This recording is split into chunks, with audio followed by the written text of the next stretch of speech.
многонациональная страна, многонациональное государство, да, где живут не только казахи, а китайцы здесь с незапамятных времен. Более 100 народов проживает в нашей стране. Это русские, украинцы, татары и узбеки. Да? Мы к этому все привыкли, правда? Вот.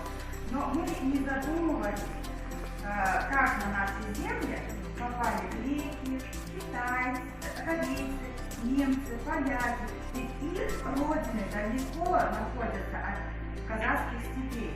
Как они сюда попали?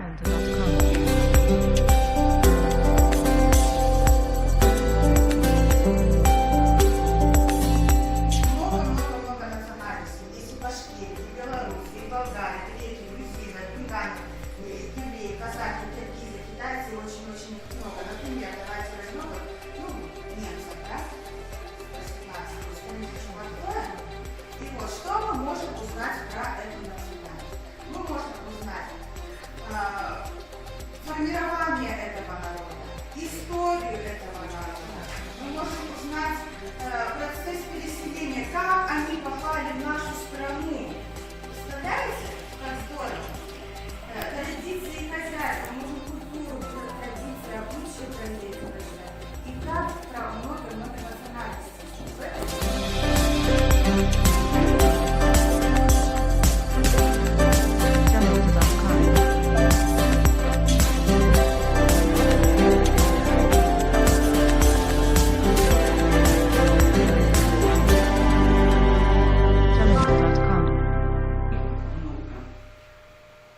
Ich ging im Walde, so fröhlich hin und nichts zu suchen, das war nichts.